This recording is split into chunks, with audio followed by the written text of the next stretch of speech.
Thank you all for the warm welcome. It is a great privilege to be with all of you today. To Mike Lamach, to Jim Fitterling, to all the members of the Board of Directors who are gathered here. I know you've had a busy week, and I know a productive time together, but to stand before you today at the close of this conference and to have the opportunity to address some of the most significant business leaders in America is a great, great privilege for me. So thank you. Thank you so much for your warm welcome. I also want to say thank you to Jay Timmons and this terrific staff at the National Association of Manufacturers. They make an incredible difference in the life of this nation, and you could give them a round of applause if they haven't gotten more than a few.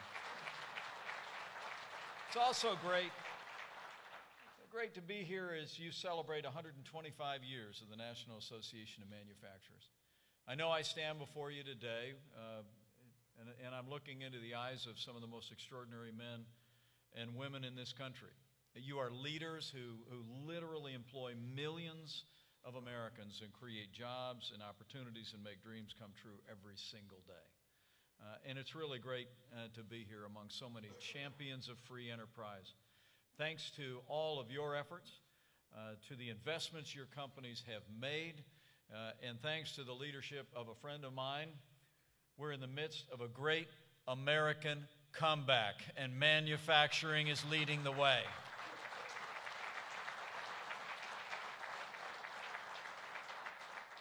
And it's always been true in this country. You know, I think in the long and storied history of America, we've done two things especially well. We make things and we grow things. And all of you in this association and the companies, large and small, that are represented here for 125 years, have improved the lives of the American people. You've strengthened communities. But as I begin this morning, let me also say I'm very aware from my years in the Congress, growing up in a manufacturing state of Indiana, my years as governor, I know I'm standing in front of some of the most generous and conscientious corporate citizens in America. Your companies get behind literally every worthy cause in every big city and small town in America. So why don't you give yourselves a round of applause for what you and your employees do to improve the lives of the American people every day. We're truly grateful. It really is great to be with so many friends in the room. And as I begin, let me bring greetings from another friend of mine and a great champion of manufacturing. As someone who spent a lifetime building, and now he is rebuilding the American dream for countless Americans, I bring greetings from the 45th President of the United States of America, President Donald Trump.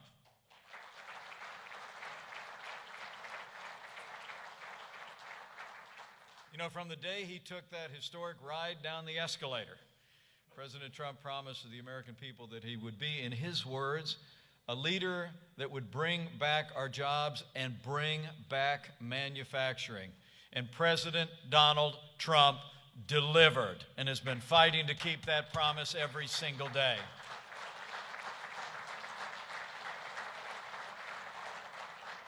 Thanks to the President's leadership and the reforms that we'll reflect on today, were achieved with his leadership and with your support.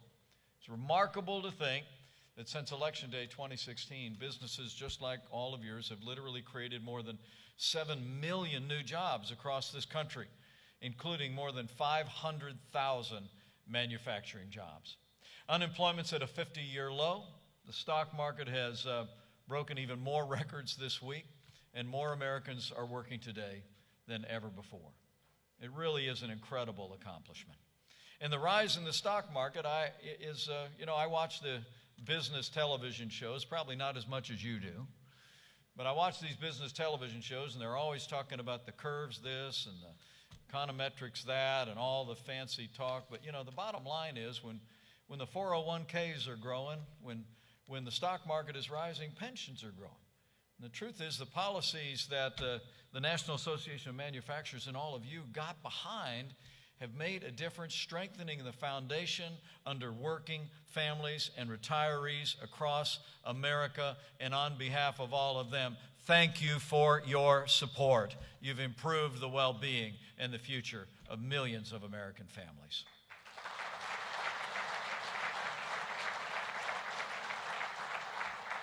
And I also want to express appreciation that in the midst of the reforms that we'll talk about today that you've been reflecting on all this week, after years of flat wages and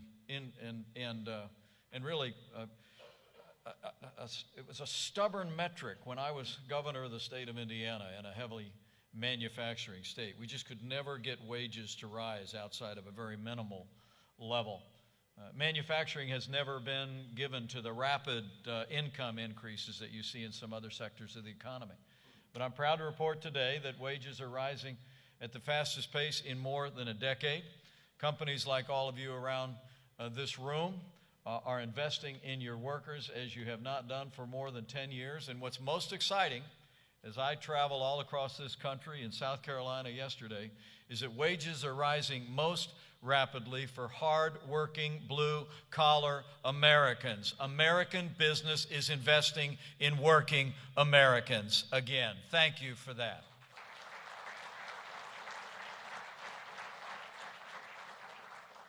I mean, the truth of the matter is, the President said that we were going to focus our administration on the forgotten men and women of America. And all of you, by investing those resources in hardworking Americans, have done just that. The forgotten men and women are forgotten no more. And I'm here to tell you they know it.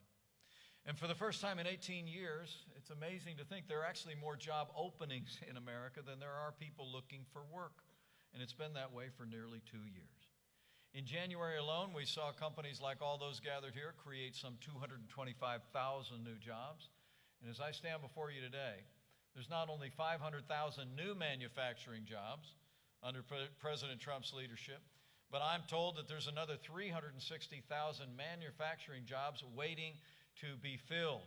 This economy is working for manufacturing, and it's working for working Americans. In fact, under the President's leadership, we've seen the best year for manufacturing job creation, Jay, in more than 20 years. It's really been a remarkable time. The most manufacturing job openings recorded in 18 years, the highest levels of optimism among manufacturers ever recorded. And thanks to the strong support of NAM and the leadership of this President, American manufacturing has come roaring back. It's remarkable to think about the difference over the last 3 years. I mean, the last president actually saw this country lose 200,000 manufacturing jobs. And I remember out on the campaign trail, the last administration actually asked the question, what magic wand do you have? I mean, the assumption was manufacturing was never going to come back. I remember hearing that very same thing when I was leading the state of Indiana as governor. But you thought different. President Donald Trump thought different. We didn't need a magic wand. We just needed a leader in the White House who believed in manufacturing. We just needed President Donald Trump in the Oval Office. It's made the difference. And it didn't just happen. You all know in our first year in office, the President went right to work to pass the policies that we had campaigned on that he knew as a lifelong entrepreneur and business leader would make it possible for companies like all of those gathered here to invest in ways to create jobs and bring manufacturing and all of American business back. The President signed the largest tax cuts and tax reform in American history in our first year. We cut taxes across the board for working families, but also for businesses large and small.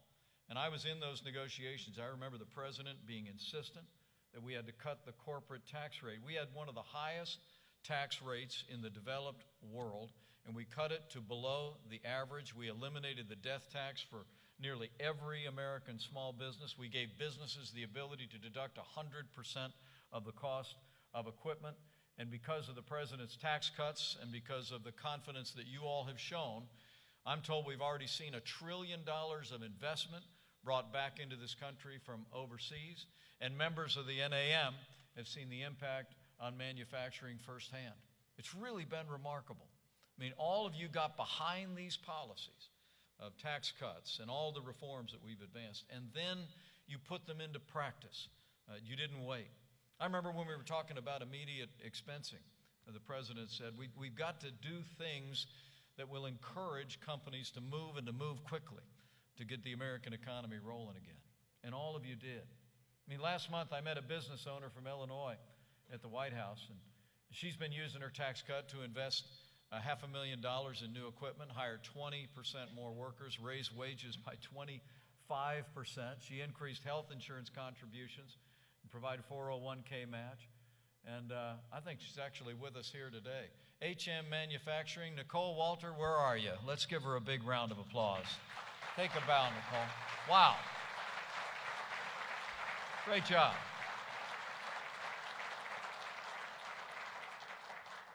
There's another company with us today who I'm told is using those tax cuts to create 170 new jobs at 3 new facilities in Ohio and back in the Hoosier State. Been providing training for students at local schools and helping to train up that whole new generation of hardworking and prosperous Americans. So would you join me in recognizing BWX Technology and Rex Jeviden? Rex, where are you? Take a bow, will you? Great job, Rex. Fantastic. I mean, it really is amazing. I mean, I remember when we were out on the South Lawn and the president put his signature on that tax cut, just a couple days later, we started hearing about companies that were bonusing employees and taking the kind of action that we just celebrated a minute ago. And I remember the president kind of hit me on the shoulder in the Oval Office, and he said, "Did you think people would be handing out bonuses like in the first few weeks?" I said, "I didn't even know." I mean, it was you all had a vote of confidence immediately. You said to your workers, you said to your employees, you said to the American people, this is what we need. And it literally revived the confidence of the American people. In fact, yesterday I was just in South Carolina. I met with proud NAM members, Bill and Lou Kennedy of Nephron Pharmaceuticals. They were out there just like all of you. They were championing those tax cuts. They were saying the difference that they were going to make. And literally within hours, Jay, you know this story, literally within hours of when the president signed the tax cuts into law, they gave every employee at Nephron Pharmaceuticals a 5% raise. It was an incredible contribution. And you could give them a round of applause. I just think the world of those special people. Great growing company. And I just heard they're getting ready to invest another $80 million to expand their facility outside Columbia. It's incredible. And it's really working. And you all know it's working. You don't need me to wrap up your conference here today to tell you this is a booming economy. And I'm really here just to pay a debt of gratitude. And not just gratitude from our administration, but can I just also express appreciation on behalf of working Americans. I mean, the truth is Bill and Lou and Nicole and Rex are emblematic of all of the members of NAM. You've been investing in your companies, investing in working Americans, thanks to the policies of this president and this administration, and you've really revived the confidence of the American people and opened doors of opportunity. And make no mistake about it, and you know it when you walk the line at your company or you head down to the company cafeteria. They know what's going on. I mean, it's amazing to me. I hear a lot of debate on the other side of the aisle that's trying to talk down this economy, and I think they're going to have a real problem selling that to the American people. I mean, people know what's happening. They got more money in their pockets. I mean, literally, the average American household today has more than $5,000 in their pockets in disposable income every year, thanks to the policies that NAM has supported. And they know it. I got to tell you, I took a day-and-a-half vacation. It's what we call a spring break in my line of work. We went down, I don't know if you all know Fort Myers. There's a place called Sanibel Island. It's just off Fort Myers, Florida. The president goes to Palm Beach. I go to Sanibel Island. Karen and I were sitting out on the beach, Jay, true story. We were sitting out on the beach, had sunglasses on, ball caps, thought we were incognito, right? Except that the local newspaper all, had told that we were on the island. We love going there. We've been going there for 30 years. And anyway, we were sitting on the beach, and these two big boys in Budweiser shirts, tattoos down their arms, came walking by. And one of them looked at me, and he stopped, and he pointed at me, and he said, "You're Pence." And I said, "Yes, sir, I am." And he looked at me, and he said, "Well, listen, you got to tell the president to keep doing what he's doing, because I made twice as much money last year as I made the year before." And I told him I would. I promised him that. And I did. I did. And then he took 2 steps away, kind of smiling to himself. He turned back around. He said, and I don't know what you do, but keep doing what you're doing too. And I told him I would. I mean, it's amazing. It's amazing to think of all that's happened here. And NAM's been there every step of the way. You really have. And it hasn't just been the tax cuts that you were out supporting. I mean, the changes in federal red tape and regulation, the regulatory relief that we've been able to pass, working in partnership with businesses around the country, have literally saved the American people, we think, about $3,100 per household, reducing the burden of regulations. You know, when he was running for this office, our president promised that for every new regulation we produced, that we would eliminate 2 regulations. And I got to be honest with you, he didn't keep that promise exactly. Because the truth is, as I stand before you today, President Trump has actually eliminated 7 regulations for every new federal rule put on the books. I mean, President Trump, with the strong support of our allies in the Congress, literally in 3 short years has rolled back more federal red tape than any president in American history. In fact, under the president's leadership, more than 90% of the regulations that NAM identified as hurting American manufacturing have already been cut or simplified. And we're grateful to each and every one of you. I mean, that's how the system should work. You know, my second favorite president is Ronald Reagan. I'll let you guess who my favorite president is. But Ronald Reagan said famously in his first inaugural address, he said, remember, we're a people with a government, not the other way around. Right? And what you saw this president do in a classic CEO style was reach out to business leaders around the country and say, what do you need? What underbrush, without compromising health or safety or environment, what can we clear out of the way so that you can invest and create jobs? And the truth is, that's what we've been able to do. And NAM has been a critical part of our success. And thanks to the president's efforts to roll back red tape, we've been able to unleash the economy and unleash American energy. I'm proud to report to you that the United States is now the largest producer of oil and natural gas in the world. And this year, we will be a net exporter of energy for the first time in 75 years. How about that? So it's been about tax cuts, regulation. It's been about unleashing American energy, but it's also been about trade. And this president's been fighting every day for free, fair, and reciprocal trade. We've been working to open up markets, but open up markets in a way that puts American jobs, American manufacturing, and American workers first. Just the last month, it's been an incredible month of progress. While the Congress was spending their time on other matters, you saw President Trump sign phase 1 of a new trade deal with China that for the first time includes the beginning of protections of intellectual property and will increase manufacturing exports by $50 billion in the next 2 years. It's a beginning. China's already begun lifting tariffs on American products. They've pledged to end currency manipulation. But President Trump has made it clear. He's made it clear to President Xi and had me make it clear to President Xi and all the leadership of China that while our hearts go out to them as they struggle now with the coronavirus, America is going to continue to stand strong for American jobs and American workers. We're going to continue to negotiate to level the playing field for American enterprise with China. The era of economic surrender is over.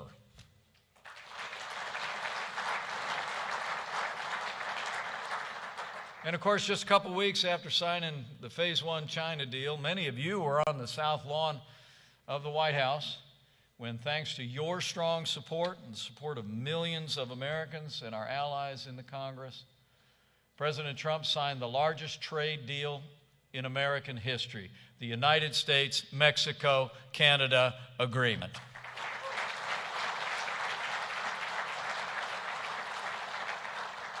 Really is an incredible accomplishment. We were talking, Mike and Jay and I were talking backstage, many members of the board, about the incredible accomplishment, which we believe would not have been possible with the strong support of business and the strong support of all the business leaders gathered here. We all know the impact that NAFTA had for decades before President Trump took office. I don't have to tell all of you. We literally saw tens of thousands of factories close. Nearly 1 million jobs were lost or sent south of the border, including 250,000 manufacturing jobs. But as a candidate, and long before he ever thought about running for president, President Donald Trump knew we could do better. He knew we could renegotiate our trading relationship with Canada and Mexico in a way that put America first, that put American jobs, American workers, and American manufacturing first.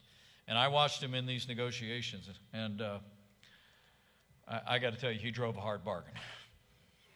This president rolled his sleeves up, he dug in, and we have a deal in the USMCA that is an unambiguous win for American workers, American manufacturing, and American agriculture. And we are grateful to each and every one of you for helping to bring it about.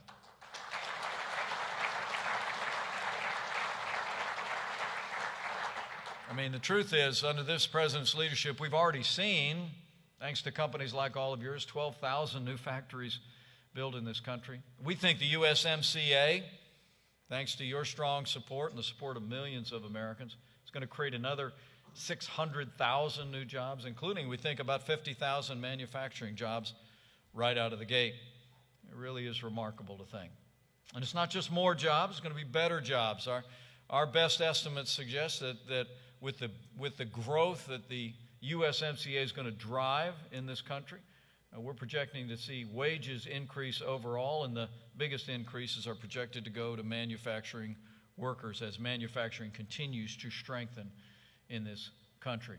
And I know that without the strong support of the NAM, all of that might not have been possible.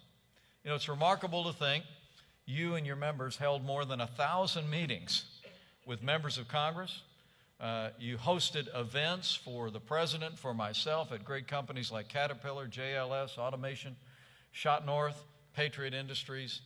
And I traveled literally to 18 states at the president's direction.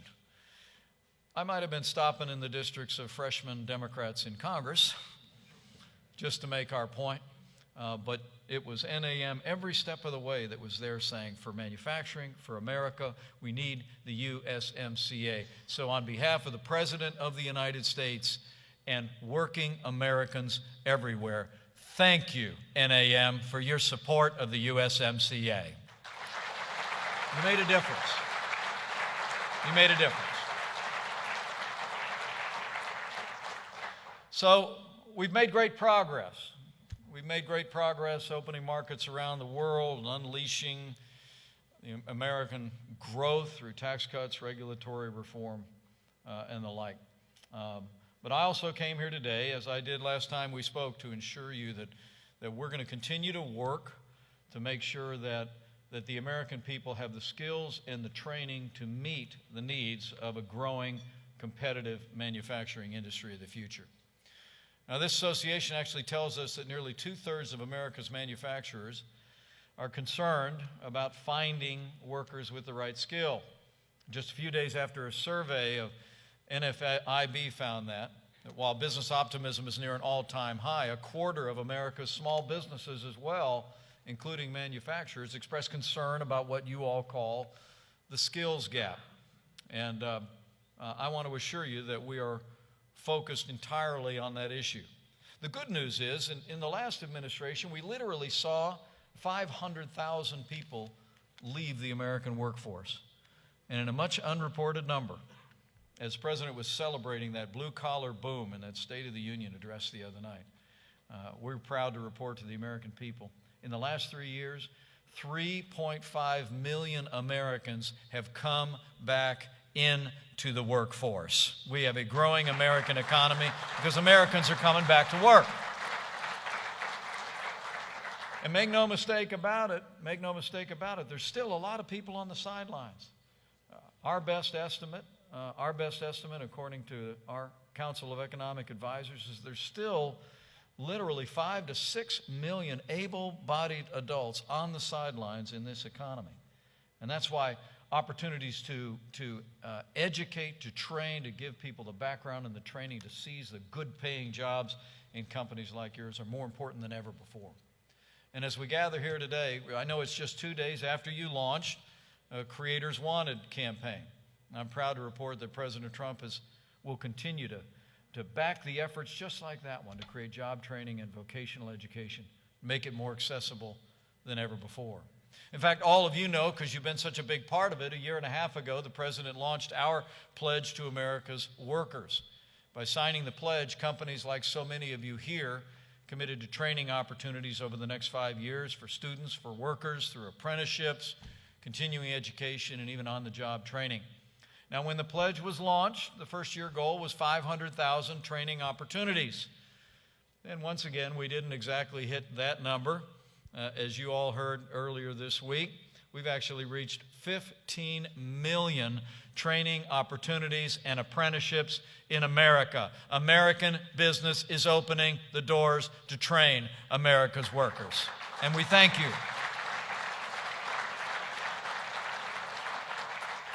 I mean, the President and I couldn't be more grateful. The people in this room, we've secured training for nearly 1.2 million manufacturing workers across this country.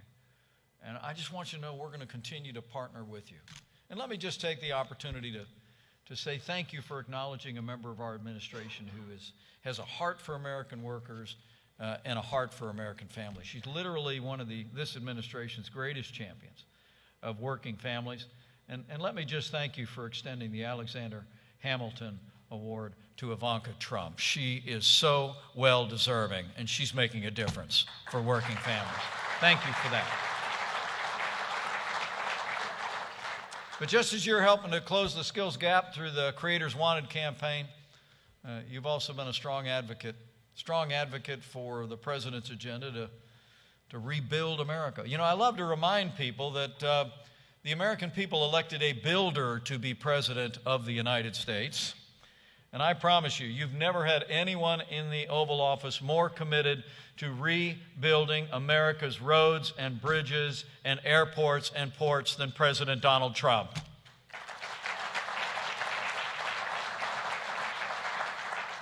I mean, you have your own Building to Win plan. You said that America should invest $1 trillion in infrastructure over the next 10 years. And I'm sure you all took notice of the fact that with the strong support of NAM, the President just released our budget that called for $1 trillion of investment in infrastructure over the next 10 years. And we're going to work our hearts out to get it done.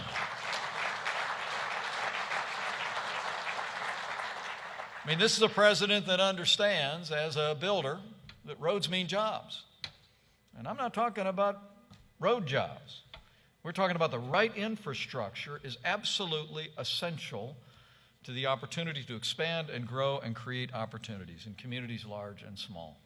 I saw it when I was governor of the state of Indiana. When manufacturing was ready to grow, we started talking about pavement and curbs and asphalt.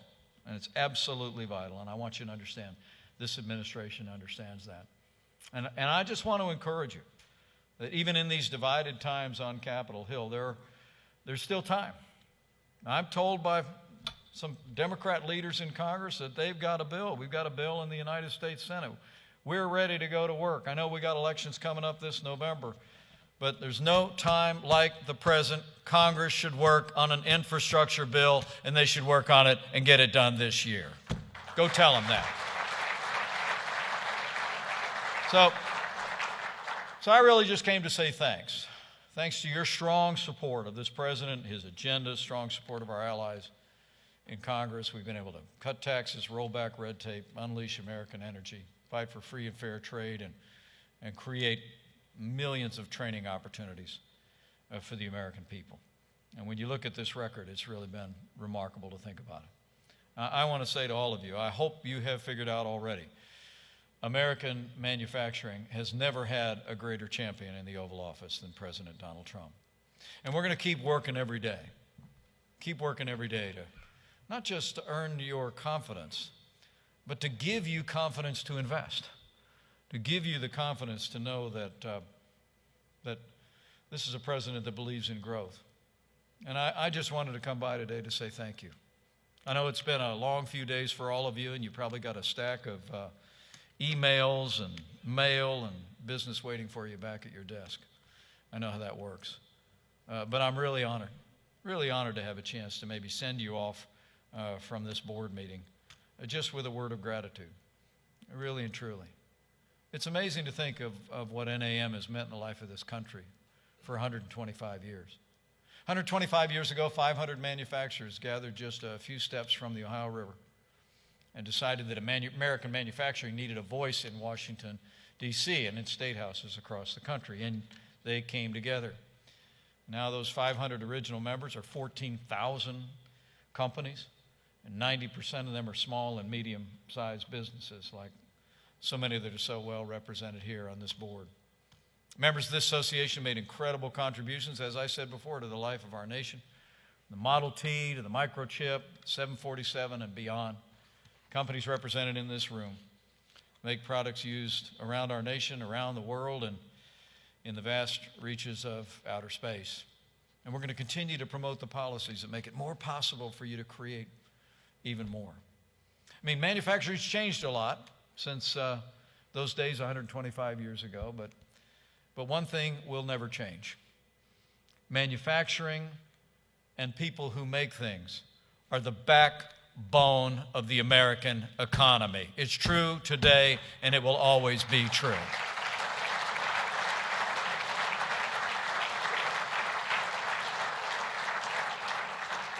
So I'll make you a promise, this president, this vice president, and our administration are going to continue to work as we revive the American economy together, as we keep this boom growing. So I want to encourage you to keep supporting all the policies we've talked about today, and keep supporting the people that support them. I mean, we've got a little election coming up here in a few months, and we'll be grateful for your support. But I think it's just, we're going to work our hearts out to get President Donald Trump 4 more years in the White House. But I think we also ought to make sure we get behind men and women, and we elect pro-growth Republican majorities to the United States Senate again, and we re-elect a conservative Republican majority to the United States House of Representatives. We'll get America growing again, and we'll advance this agenda that has a more prosperous America working. So go tell the story to your suppliers, to your business associates, to all your contacts, to your friends, to your neighbors. Tell them all that we've accomplished. Talk about how we've been able to unleash this economy through common sense American policies. You know, that's the president's favorite term. He'll stop conversations sometimes in the Oval Office and say, it's just common sense. And that's what we've been advancing. It's the common sense and the common values of the American people that understand that when you let people keep more of what they earn, when you get government out of the way, when you open up markets on a fair and a balanced way around the world, when you unleash the vast natural resources of America, America comes roaring back. You all have proven that every day over the last 3 years, and we're going to continue to work our hearts out to make sure you can continue to prove it.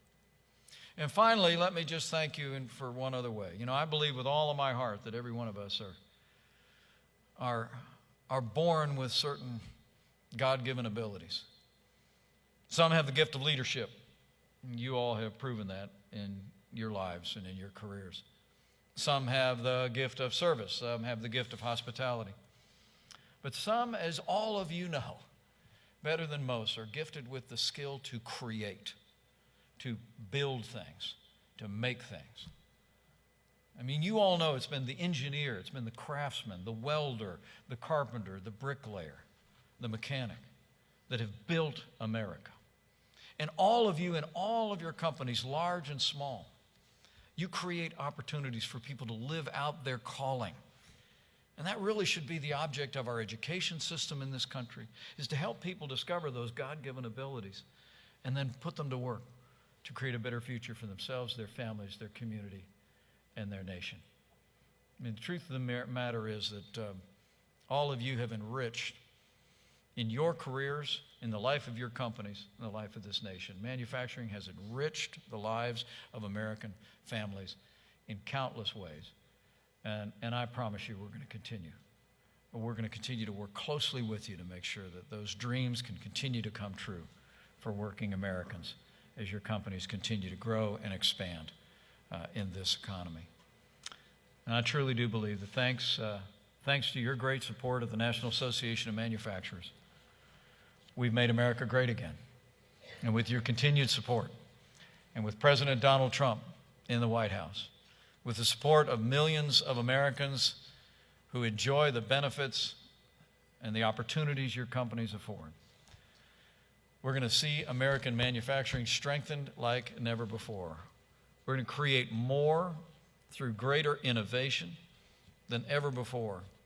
We're going to sell it across this country and sell it across this world. And with your help and your leadership and God's help, we'll keep America great. Thanks, everybody. God bless you. Thank you for your leadership.